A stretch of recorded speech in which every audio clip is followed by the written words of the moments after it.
My dear students, మనం previous class లో ఈ రిక్రూట్మెంట్ ప్రాసెస్ గురించి తెలుసుకున్నాం. సో ఈ రిక్రూట్మెంట్ ప్రాసెస్ ఏ విధంగా ఉంటుంది, స్టెప్ బై స్టెప్ ప్రాసెస్ అంటే జాబ్ క్రియేషన్ దగ్గర నుంచి ఆఫర్ లెటర్ ప్రొవైడ్ చేసే వరకు కూడా, అపాయింట్మెంట్ లెటర్ ఇచ్చే వరకు కూడా స్టెప్ బై స్టెప్ ప్రాసెస్ ఏ విధంగా ఉంటుందో తెలుసుకుందాం. అయితే ఈ రిక్రూట్మెంట్ వల్ల అడ్వాంటేజెస్ ఏంటి అంటే లాభాలు ఏంటి, మనకి ఈ రిక్రూట్మెంట్ యూజ్ చేయడం వల్ల ఒక ఆర్గనైజేషన్ ఈ రిక్రూట్మెంట్ యూజ్ చేస్తే ఎటువంటి బెనిఫిట్స్ అన్నది పొందుతుంది అన్నది మనం ప్రెసెంట్ టాపిక్ లో తెలుసుకుందాం.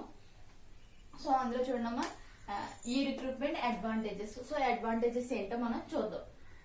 కాస్ట్ ఎఫెక్టివ్స్.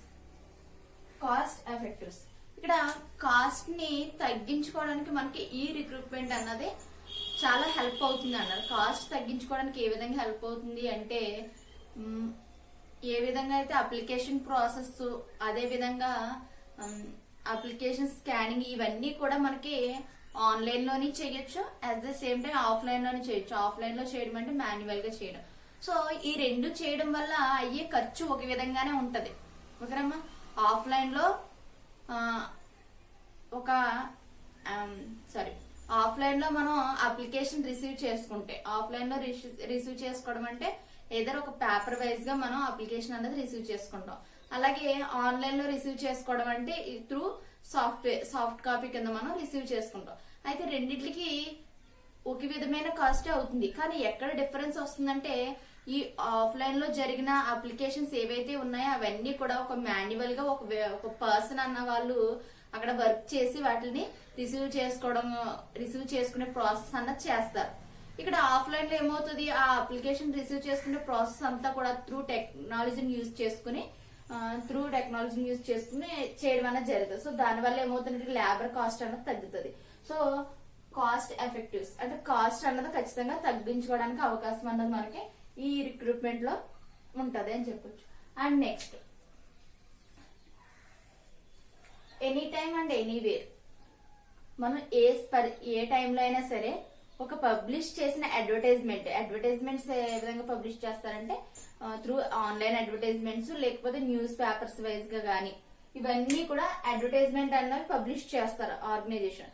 సో ఆ పబ్లిష్ చేసిన అడ్వర్టైజ్మెంట్ అన్నది ఎవరైతే సర్టెన్ క్యాండిడేట్ ఉన్నారో ఆ క్యాండిడేట్ అన్నవాడు ఏ టైంలో అయినా సరే దాన్ని విజిట్ చేసుకోవడానికి, దాన్ని చూసుకుని లేకపోతే ఆ అప్లికేషన్ ఫిల్ చేసుకోవడానికి ఎనీ టైం ఎనీ ప్లేస్ ఎక్కడైనా సరే ఆన్లైన్ యూజ్ చేసుకుని అంటే ఇంటర్నెట్ ని యూజ్ చేసుకుని తను ఈ యొక్క అప్లికేషన్ అనేది ఫిల్ చేసుకోవడానికి అవకాశం అనేది ఉంటుంది. అదే విధంగా అడ్వర్టైజ్మెంట్ చూడడానికి కూడా అవకాశం ఉంటుంది.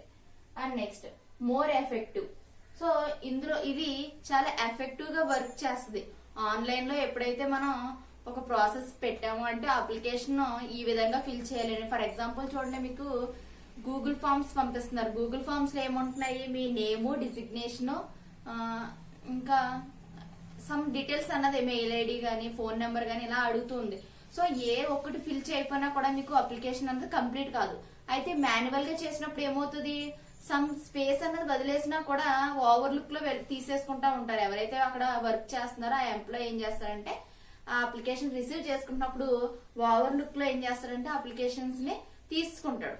సో తీసుకున్న తర్వాత తనకు తెలుస్తుంది ఎలా సమ్ మెయిల్ ఐడి మెన్షన్ చేయలేదు, లేకపోతే స్పేస్ వదిలేశారు, లేకపోతే ఫాదర్ నేమ్ వదిలేశారు.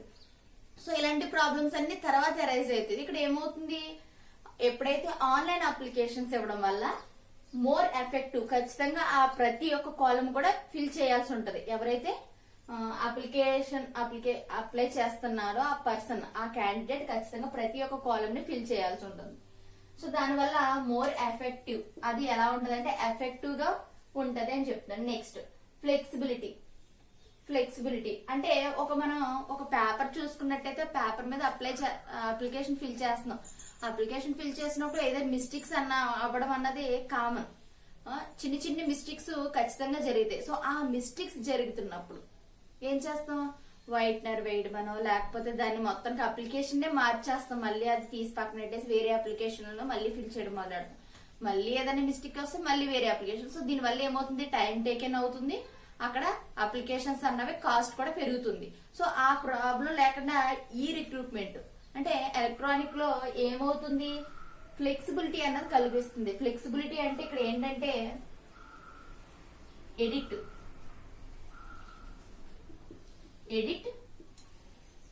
Update delete. ఓకేనమ్మా? అంటే ఆ అప్లికేషన్ లో ఏ ఒక్క లైన్ అయినా సరే కూడా మనం ఎడిట్ చేసుకోవడానికి అవకాశం ఉంటది, దాన్ని అప్డేట్ చేసుకోవచ్చు. అంటే మళ్ళీ తిరిగి ఆ ఇన్ఫర్మేషన్ అన్నది మనం ప్రొవైడ్ చేయొచ్చు. అలాగే మనం ఇచ్చిన ఇన్ఫర్మేషన్ అన్నది డిలీట్ చేయడానికి కూడా మనకి ఏది అవైలబిలిటీ ఉంటది అంటే ఈ రిక్రూట్మెంట్ అన్నది అవైలబిలిటీని కల్పిస్తుంది అన్నాడు. సో అదొక అడ్వాంటేజ్ మనకి. ఈ రిక్రూట్మెంట్ వల్ల అడ్వాంటేజ్ ఏంటంటే ఫ్లెక్సిబిలిటీ. అంటే మనం నచ్చిన విధంగా ఆ యొక్క అప్లికేషన్ లో ఏమైనా మిస్టేక్ చేసినా కూడా, అంటే ఏమైనా తప్పు మెన్షన్ చేసిన, ఫోన్ నెంబర్ మిస్టేక్ చేసిన, ఇవన్నీ కూడా ఏమవుతుందంటే మళ్ళీ మనం దాన్ని ఎడిట్ చేసుకోవచ్చు, అప్డేట్ చేసుకోవచ్చు. అలాగే మన యొక్క డీటెయిల్స్ అవసరమైతే డిలీట్ చేసుకోవడానికి కూడా మనకి ఈ రిక్రూట్మెంట్ అన్నది ఫెసిలిటీ ఇస్తుంది. And next longevity. So longevity ఒక న్యూస్ పేపర్ చూద్దాం. ఓకేనమ్మా? ఒక అడ్వర్టైజ్మెంట్ ఉంది. సో అడ్వర్టైజ్మెంట్ అన్నది ఒక కంపెనీ వేకెన్సీకి సంబంధించిన అడ్వర్టైజ్మెంట్ ప్రొవైడ్ చేసింది కంపెనీ. సో ప్రొవైడ్ చేసినప్పుడు అది ఏ ఛానల్ యూజ్ చేసుకుని ప్రొవైడ్ చేసింది. ఓకేనమ్మా? ట్రెడిషనల్ మెథడా లేకపోతే టెక్నాలజీని యూజ్ చేసుకున్నా. సో ట్రెడిషనల్ మెథడ్ అయితే ఏంటంటే న్యూస్ పేపర్స్ గానీ, మ్యాగజైన్స్ గానీ, పాంప్లెట్స్ ద్వారా గానీ అది స్ప్రెడ్ చేస్తూ ఉంటది. ఫర్ ఎగ్జాంపుల్ న్యూస్ పేపర్ ద్వారా ఒక వేకెన్సీ పోస్ట్ అన్నది, జాబ్ రిక్రూట్మెంట్ అన్నది పబ్లిష్ చేసింది అనుకోండి ఒక ఆర్గనైజేషన్. సో పబ్లిష్ చేసినప్పుడు ఒక న్యూస్ పేపర్ యొక్క లైఫ్ టైం ఎంతమ్మా అంటే స్పాన్ ఆఫ్ లైఫ్ దానికి 1 డే మాత్రమే ఉంటది. సో ఒక రోజులో దాన్ని యూజ్ చేసుకుంటాం, మళ్ళాడు ఓల్డ్ పేపర్ అని చెప్పేసి పక్కన పెట్టేస్తాం. సో అక్కడ దాని యొక్క లైఫ్ టైం ఏమైపోయింది, 1 డే మాత్రమే ఉంది. సో అలా కాకుండా మనం ఏ ఆన్లైన్ అడ్వర్టైజ్మెంట్ ప్రొవైడ్ చేస్తాం అంటే మనం యూట్యూబ్ చూస్తున్నప్పుడు అడ్వర్టైజ్మెంట్స్ మధ్యలో వస్తూ ఉంటాయి. సో అలా అడ్వర్టైజ్మెంట్స్ కానీ మనం ప్రొవైడ్ చేయగలిగితే మనకి ఎప్పటి వరకు ఆ యొక్క ఇన్ఫర్మేషన్ క్యాండిడేట్స్ కి వెళ్ళాలి అన్నంత వరకు మా అడ్వర్టైజ్మెంట్ మనం అందులో ప్లే చేసుకోవడానికి అవకాశం అన్నది ఉంటది. సో ఇక్కడ అదే చెప్తున్నాడు లాంగ్విటీ. సో దాని వల్ల ఏమవుతుంది, ఎక్కువ కాలం ఎక్కువ మందికి చేరేంత వరకు కూడా అది అలాగే ఫిక్స్డ్ గా ఉంటది ఆ అడ్వర్టైజ్మెంట్ అన్నది అన్నారు. సో అది longevity. Next reach a bigger audience. ఇక్కడ ఏమైంది, ఫర్ ఎగ్జాంపుల్ ఒక న్యూస్ పేపర్ చూసుకుంటే దాంట్లో డిస్ట్రిక్ట్ పేజ్ చూసుకుంటే ఆ డిస్ట్రిక్ట్ వైజ్ గానే అది పబ్లిష్ అవుతుంది. ఓకేనమ్మా? సో కొన్ని ఛానల్స్ చూసుకుంటే అవి కూడా కొన్ని ఏరియాస్ మాత్రమే పబ్లిష్ అవుతాయి. సో అలా కాకుండా మనం ఆన్లైన్ లో చేసినట్లయితే అంటే ఏదో ఫేస్బుక్ ట్విట్టర్ ఇలా ఏదైనా మనం పోస్ట్ చేసినట్లయితే అది ఏమవుతుంది అంటే ఎక్కువ ఆడియన్స్, ఎవరైతే ఎక్కువ మందికి అది రీచ్ అవుతుంది. సో ఎక్కువ మందికి రీచ్ అయినప్పుడు ఎక్కువ అప్లికేషన్స్ అనేవి మనం రిసీవ్ చేసుకుంటాం. సో ఎక్కువ అప్లికేషన్స్ రిసీవ్ చేసుకుంటే మన కంపెనీ, మన ఆర్గనైజేషన్ కి ఉన్న క్యాపబుల్ పర్సన్ ఎవరైతే ఉన్నారో వాళ్ళు మనం రిక్రూట్ చేసుకోవడానికి అవకాశం ఉంటుంది. సో ఎక్కువ మందికి ఈ యొక్క అప్లికేషన్ అన్నది ఈ యొక్క జాబ్ రిక్రూట్మెంట్ అడ్వర్టైజ్మెంట్ అన్నది వెళ్తుంది. And next automatic email alert. So జరిగిన ప్రతి ఒక్క విషయము కూడా, ఓకేనమ్మా, జరిగిన ప్రతి ఒక్క విషయము కూడా ఏమవుతుందంటే ఆటోమేటిక్ ఈమెయిల్ అలర్ట్. అంటే ఫర్ ఎగ్జాంపుల్ ఒక పర్సన్ అన్న వాళ్ళు స్కిల్డ్ పర్సన్, అంటే అతను ఆర్గనైజేషన్ కి స్కిల్ ఉన్న పర్సన్ అని తెలిసినప్పుడు ఆ పర్సన్ మనం రిక్రూట్ చేసుకున్నాం అంటే ఆఫర్ లెటర్ తో సహా. అయితే ఆఫర్ లెటర్ అన్నది ఏ విధంగా ఆ యొక్క పర్సన్ కి మనం పంపించాలి. సో త్రూ ట్రెడిషనల్ మెథడ్ ని ఫాలో అయ్యి మనం లెటర్ గాని పంపించినట్లయితే, అంటే ఒక పోస్ట్ ద్వారా లెటర్ ని పంపించినట్లయితే ఆ లెటర్ ఆ పర్టికులర్ పర్సన్ కి వెళ్ళడానికి 3 or 4 days పట్టేస్తుంది. సో అక్కడ ఏమైంది, ల్యాగ్ అన్నది ఏర్పడిపోయింది. అలా కాకుండా మనం ప్రతి విషయాన్ని కూడా త్రూ ఈమెయిల్ ద్వారా, ఓకేనమ్మా, automatic email alert. So email ద్వారా ఏం చేస్తున్నాం, ఈమెయిల్ కి ఎప్పుడైతే పంపిస్తున్నామో ఇమీడియట్ గా అక్కడ జరిగే వర్క్ అంతా కూడా ఏమవుతుందంటే వెంటనే జరుగుతుంది. సో ఇమీడియట్ గా ఎవరైతే అపాయింట్ అయ్యారో, ఎవరైతే డిసప్పాయింట్ అయ్యారో ఇవన్నీ కూడా ఏమవుతుందంటే క్యాండిడేట్ కి క్లియర్ గా తెలుస్తుంది. ఓకేనమ్మా? సో ఈ యొక్క ఈమెయిల్ కి మనం ఆఫర్ లెటర్స్ అన్ని కూడా పోస్ట్ చేయడం జరుగుతుంది. కాబట్టి ఇది ఒక అడ్వాంటేజ్ అని చెప్పొచ్చు. సో ఈ రిక్రూట్మెంట్ వల్ల అడ్వాంటేజెస్ ఏంటంటే తక్కువ ప్రైస్ లో మనం ఆ యొక్క ప్రాసెస్ అన్నది జరిపించవచ్చు, అంటే లేబర్ కాస్ట్ ని తగ్గించవచ్చు. అలాగే ఎనీ టైం ఎనీవేర్ ఎక్కడైనా సరే మనం ఆ పబ్లిష్ చేసింది అప్లికేషన్ కావచ్చు, లేకపోతే మనం పబ్లిష్ చేయడానికి ఏ ప్లేస్ లో ఉన్నా త్రూ ఇంటర్నెట్ ని యూజ్ చేసుకుని మనం పబ్లిష్ చేయడానికి ఈజీగా ఉంటది కాబట్టి అదొక అడ్వాంటేజ్ అని చెప్తున్నాం. తర్వాత మోర్ ఎఫెక్టివ్. ఓకేనమ్మా, ఇది ఖచ్చితంగా ఉంటది, ఎఫెక్టివ్ యాక్యురసీ గా కూడా ఉంటది అని చెప్తున్నాడు. ఫ్లెక్సిబిలిటీ, మనకు అవసరమైతే దాన్ని ఎడిట్ చేసుకోవచ్చు, అప్డేట్ చేసుకోవచ్చు, డిలీట్ చేసుకోవచ్చు. ఓకేనమ్మా, ఇవన్నీ కూడా చేసుకోవడానికి అవకాశం అనేది ఉంటది. నెక్స్ట్ లాంగ్విటీ, అంటే ఎక్కువ కాలం అది కంటిన్యూ అవుతూ ఉంటది. అంటే మనం ఏదైతే ఒక రిక్రూట్మెంట్ యాడ్ అన్నది ఇచ్చామో ఆ యాడ్ అన్నది స్పాన్, దాని లైఫ్ స్పాన్ నే డెవలప్ చేసుకోవడానికి, అంటే పెంచుకోవడానికి, ఇంక్రీజ్ చేసుకోవడానికి కూడా మనకి ఈ రిక్రూట్మెంట్ ప్రాసెస్ అన్నది ఉపయోగపడుతుంది అన్నది. Next automatic email alert.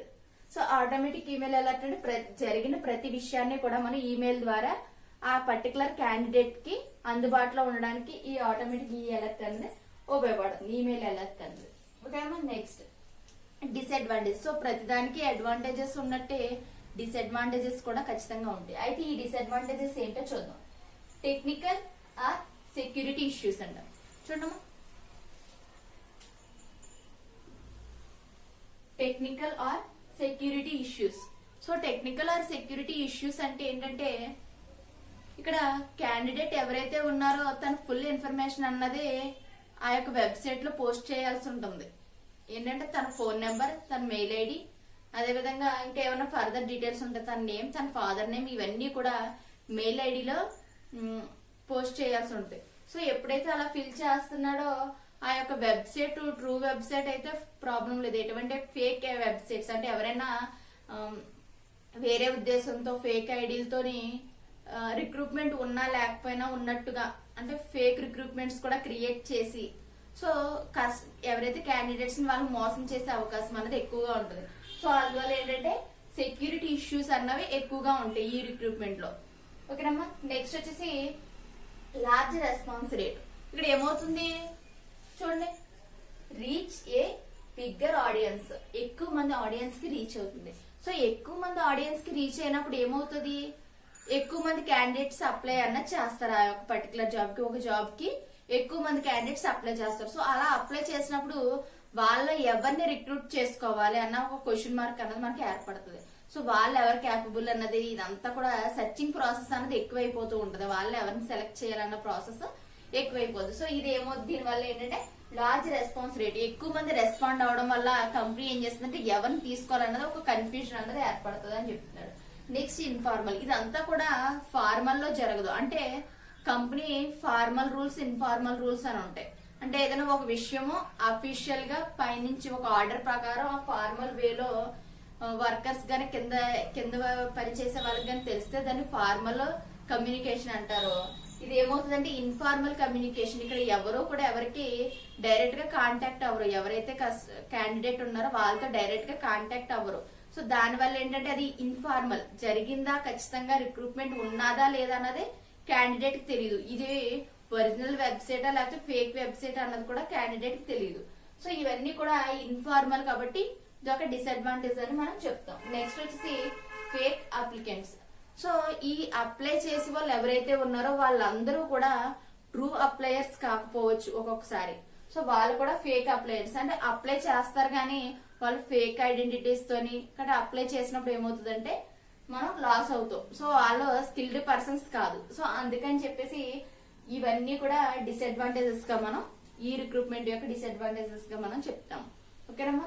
ఈ రిక్రూట్మెంట్ డిసడ్వాంటేజెస్ ఏంటంటే టెక్నికల్ ఇష్యూస్ వస్తాయి. సో ఏదైనా వెబ్సైట్ సరిగ్గా వర్క్ చేయకపోయినా లేకపోతే అందులో ఉన్న డేటా అన్నది కరప్ట్ అయిపోయే ప్రమాదం ఉంది. సో అలాగే సెక్యూరిటీ ఇష్యూస్, ఏదైనా ఫేక్ వెబ్సైట్స్ ద్వారా మనకు సంబంధించిన డీటెయిల్స్ ని వేరే వాళ్ళు తీసుకోవడానికి అవకాశం ఉంటుంది. అలాగే లార్జ్ రెస్పాన్స్ రేటు. సో ఎక్కువ మంది క్యాండిడేట్స్ రెస్పాండ్ అవడం అంటే ఏంటి, అప్లై చేయడం. ఆ పర్టికులర్ జాబ్ కి ఎక్కువ మంది క్యాండిడేట్స్ అప్లై చేసినా కూడా మనకి అది వాళ్ళు ఎవరిని చూస్ చేసుకోవాలన్నది ప్రాబ్లం గా ఉంటది. అండ్ నెక్స్ట్ వచ్చేసి ఇన్ఫార్మల్ ఫేక్ అప్లికేషన్స్. సో అది ఆ ఆర్గనైజేషన్స్ దగ్గర నుంచి కంప్లీట్ గా జరుగుతుందా లేకపోతే ఫేక్ అప్లికేషన్స్, ఇవన్నీ కూడా మనకి ఈ ఎలక్ట్రానిక్ ప్రాసెస్ లో ఏమవుతుందంటే ఆన్లైన్ ప్రాసెస్ లో తెలుసుకోవడానికి అవకాశం తక్కువగా ఉంటుందని చెప్తున్నాం. సో ఇది మనకి ఈ రిక్రూట్మెంట్ యొక్క ప్రాసెస్, అలాగే advantages, disadvantages.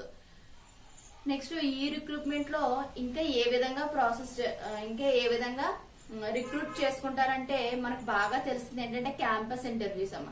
So particular college గానీ ఆర్గనైజేషన్ గానీ క్యాంపస్ ఇంటర్వ్యూస్ కండక్ట్ చేయడం ద్వారా కూడా ఈ రిక్రూట్మెంట్ ప్రాసెస్ అన్నది జరిపిస్తారు. ఇదంతా కూడా ఏంటంటే traditional method.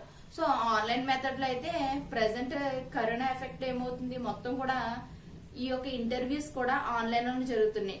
Particular through Zoom గానీ వెబ్ఎక్స్ గానీ ఇంకా నెంబర్ ఆఫ్ ఉన్నాయమ్మా. సో వాటిని యూజ్ చేసుకుని ఇంటర్వ్యూస్ కండక్ట్ చేసేస్తున్నారు, రిటర్న్ టెస్ట్లు కండక్ట్ చేసేస్తున్నారు. సో ఇలాగా ఈ విధంగా మనకి ఈ కామర్స్ అన్నది ఎక్కువ హెల్ప్ అవుతుంది ప్రెసెంట్. Okay, thank you.